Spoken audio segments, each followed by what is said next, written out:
There's a lot of high fencing around it, but it would appear as though they are proceeding the other direction at this point. They're going away from the prison. This is the opposite direction from where the prison is located. And I can't tell you why that's happening. Okay, Chuck, stand by for a second, because Paul, you were just about to tell us. We certainly passed enough lunch spots. If they were hungry, they could have stopped at any number of fast food places. Okay, Chuck, stand by there for a second. Paul, you were about to tell us that you saw another car racing out of there. What did you see? Well, it's the Bureau of Prisons car, campus car, went screeching out of the main parking lot, headed in that direction. I'm presuming that they missed the turn, because standing in front of the main entrance, can you see right off the side of the bus, Kevin? There's a couple of white shirts there. They look like the welcoming committee. Maybe they're waiting for him to come. It's entirely possible that they just went too far. They turned. There are multiple entries to this point, but receiving and discharge, which is where he has to go, is usually in the main gate. And if you subscribe to the notion that the Bureau of Prisons doesn't treat anybody with any special favoritism, that's the gate he's supposed to go in. Yeah, you right over there, one where the bus for everybody to check in. But you know, who knows? We have no idea what's going on in that car right now. Maybe it was intentional. I mean, maybe it was, I just need one more minute. Who knows? And you said he's not running late. So obviously he will be coming back within minutes, but who knows what really happened there. Well, why would you want to be early? Drive around the foothills of Colorado? Exactly. Seriously, yes. Yeah, check out what's around there. But we should let everybody know that this car has been traveling for just about an hour now, maybe a little bit over that.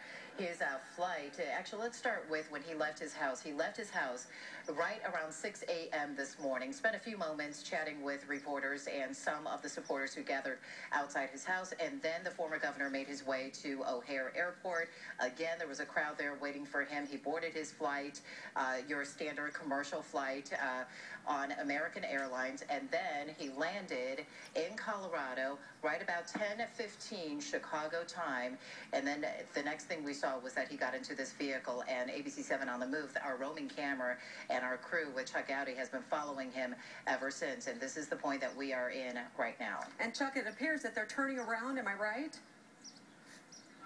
Okay, we don't have Chuck right now, but it does appear, Judy, as you were speaking, that they're turning around, maybe heading back to that direction. So, Paul, just keep your eye out, because they are heading back that way. But this, again, is Rod Blagojevich's car heading to the prison in Littleton, Colorado. They got a little confused as they were heading out there, got lost in some neighborhoods, and then apparently did not make the right turn into the federal prison. Although, as Paul was saying, who knows, really? I mean, for all we know, maybe he just needed a few more minutes. We've been saying a lot that he was supposed to be there by noon Chicago time, but according to Paul, he really doesn't have to be there until the end of the day. Right, it is not a hard deadline. Okay, we are told that we have Chuck back with us now on the phone via our signal there. Chuck? Well, we have done another U-turn. We actually ended up in Lakewood, Colorado, a couple of miles past the prison, when apparently the governor and his people realized that they had passed the prison up. And so they've now turned around in an apartment complex parking lot and are making a beeline back to the prison itself. You may be able to see our live picture again from the ground as we are once again, we've been cut off by a pickup truck, but he is one car ahead of us at this point, heading back towards the main entrance of the Englewood facility. It's hard to believe that you would miss it, because there were a number of people standing out in front, and there was signage. Now we're going in a back entrance of the prison, right next to a mini golf operation, and going in what looks to be a service road that runs next to a sports complex.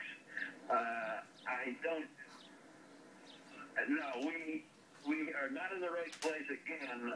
We are actually in the parking lot of a sports complex. I guess it's a little bit complicated there. But I have to ask you, Chuck, you think this is pure coincidence, or they know that you guys are all following them? Well, you know, if this is the way that they are getting him to prison, it's kind of like that family circus cartoon in the Sunday papers, where the little kid is going from school to home, and he ends up taking about an hour and a half to get there, and going through every which entryway he can. It's hard to believe that this would be done purposely. Yeah. Yeah, I would have to imagine. I wonder, since we're just following him as they're turning around, Chuck, I wonder if you can spend a few seconds talking about the scene inside the terminal, because you were our reporter there who was right in there with him, because it really struck all of us that, speaking of the media spectacle, that was not staged. He was there inside the terminal, and there were so many people just coming up to him, passengers and airline employees wanting to take pictures with him, right? Absolutely correct. You have to remember that even though he is soon to be a federal prison inmate, that was Rod Blagojevich's element. Being surrounded by people who probably voted for him, may still support him, may not think that he is getting his legal due here, that the prison sentence is too long, or maybe that he shouldn't even have been convicted. That all politicians do this, and that he merely was swept up in that broad broomstroke. So to have Blagojevich, whoop it up with passengers and to pose for pictures and sign autographs like that, it's not out of the ordinary. It's what he's done for more than a decade in his political career, and he just figured that, hey, this is his last stand. He's going to make the most of it. I have to wonder what Rod Blagojevich thought when he looked down the aisle and saw you. Did he say anything? Well, he, I'm sure, knew that I was going to be coming along with him on this flight. It was a little smaller plane than what both he and I are used to, so when we ended up in the same row, I'm sure that he would have, if he could have asked to have a seat reassignment, he might have done that. But there was none of that. It was fairly good-natured, and I think he was extremely nervous. He talked almost the entire flight, except when we were landing in Colorado, when he stared out the window, and on a couple of occasions, he put his hands over his face. I won't say that it was in shame, but it might have been more in, this is the end of the road for me, and as soon as this plane touches down in Colorado, this is going to be my new home for the next 12 or 13 years. Okay, where you are now, are you pretty close to the prison? We are now back to the intersection near the prison. If you can see our live picture, that's the prison over there, and we've now made our way back to it after fairly circumspect routing. Driving past it, going into another community, going into an apartment complex, doing a U-turn, turning around, and then this is almost humorous. To the prison. Unfortunately, we've just passed the prison again.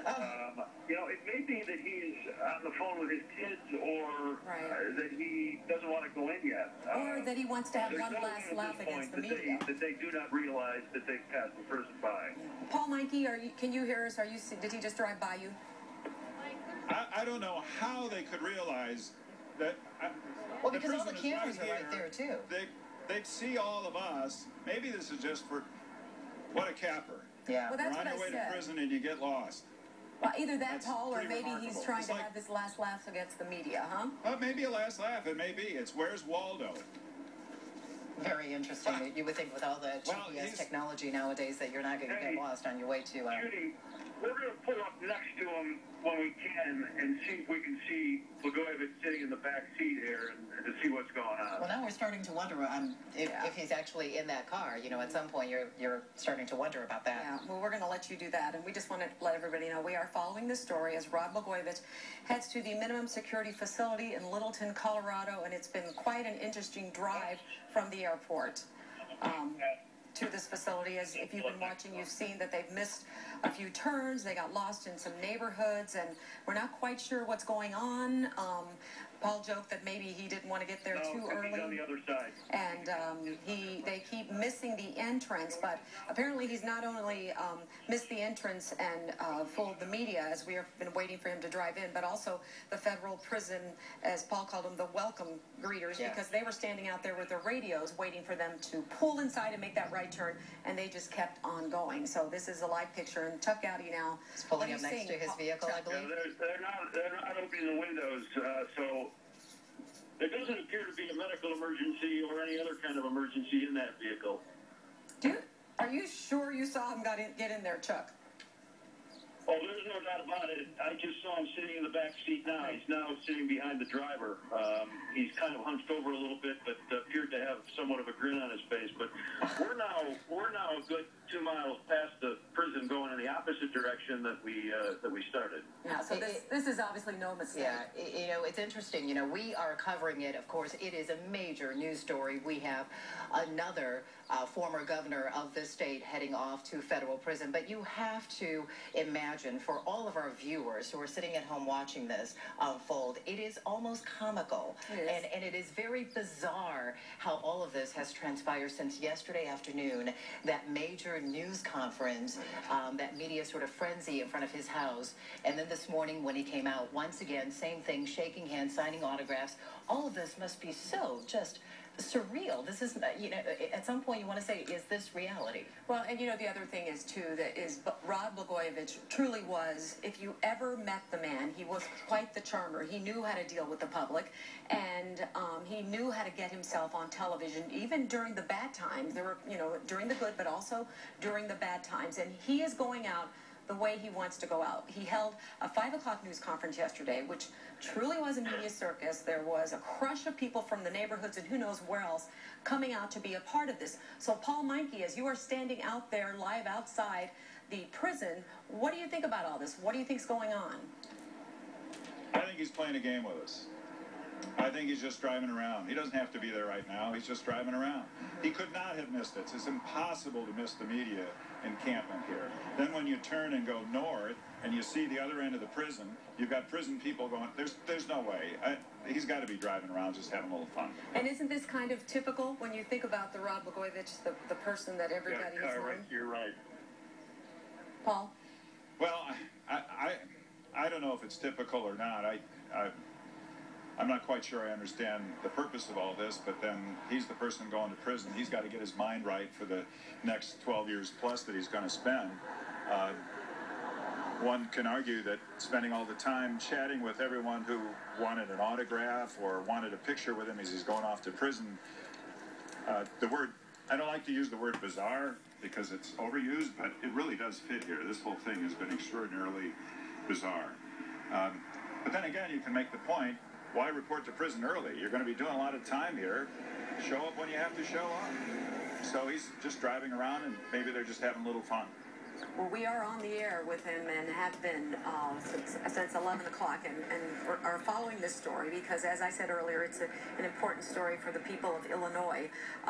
It's interesting that it's ending this way because we did not necessarily expect this, and both Paul, you and Chuck have said that his attorneys say he wanted to go out with dignity. So the show that has been going on afterwards has to even come as a surprise to you guys.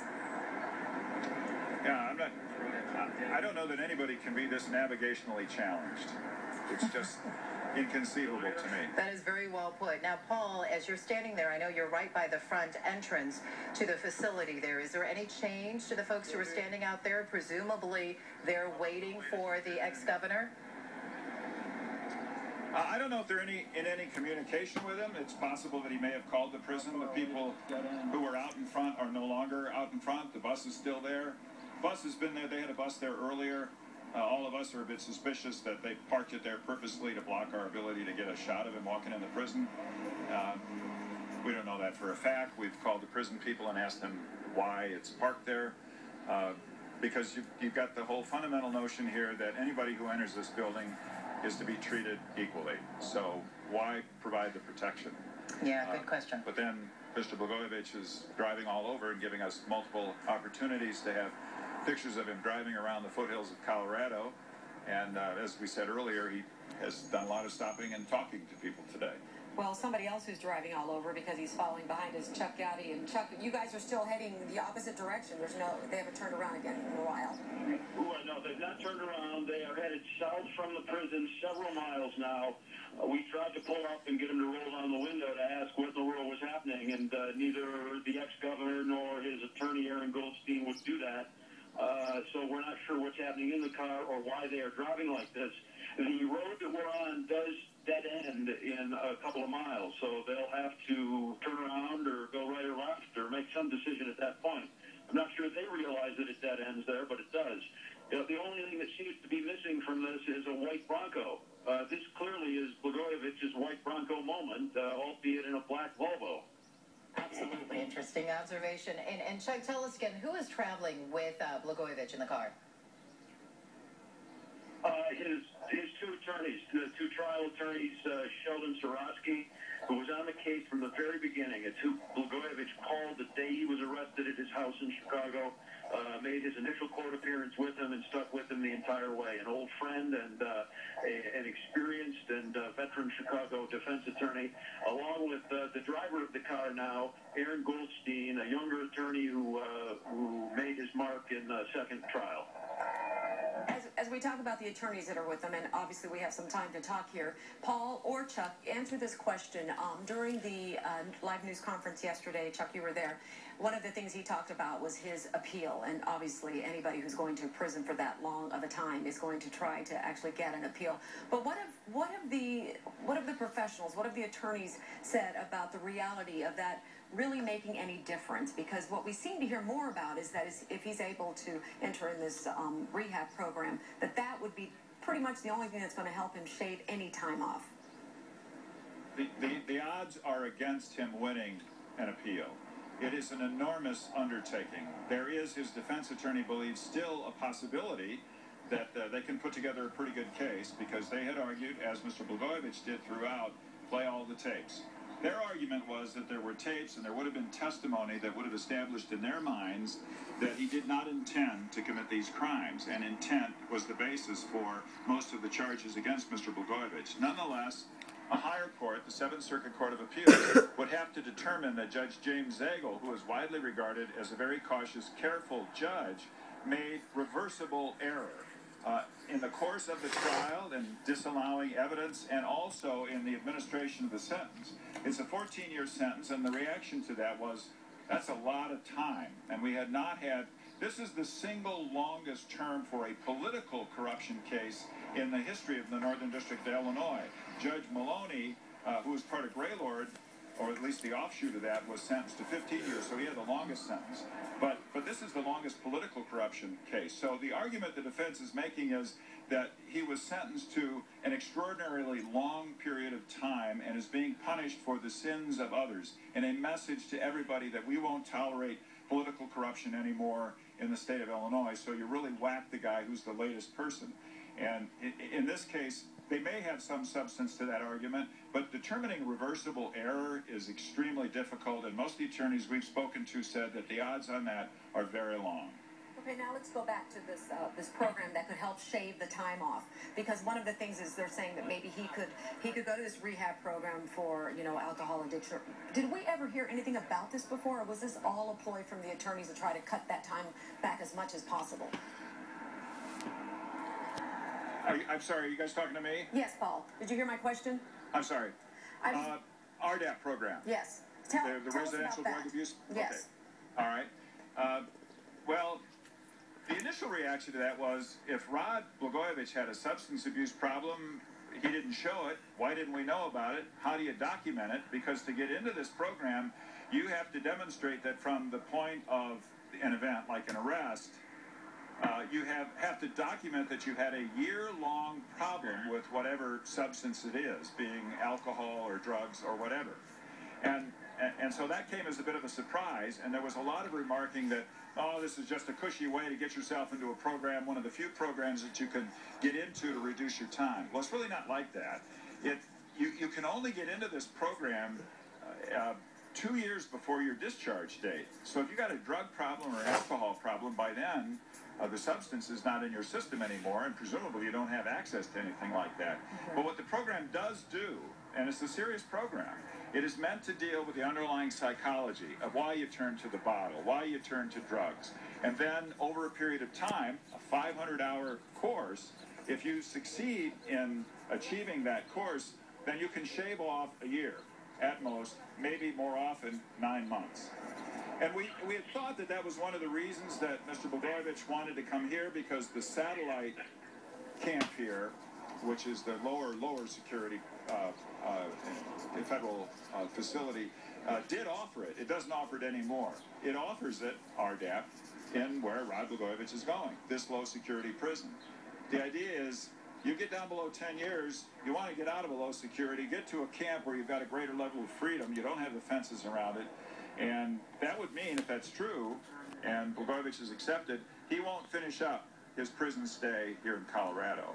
Okay, He'll Paul, go somewhere else. we're going to ask you to stand by because we're going to go off the air here as we continue to follow this vehicle. We will continue to have live coverage. We're going to get off the air here, though, at noon, and want you to know that we are following Rod Blagojevich's vehicle as it heads to the prison. But as you've been watching, they are obviously taking some detours and have made a few misses on the correct direction. So it's been an interesting ride to the prison. Yeah, I think at this point we are just as puzzled as you are at home, perhaps. They have been now sort of circling around, as we can tell, for about the last 20 minutes.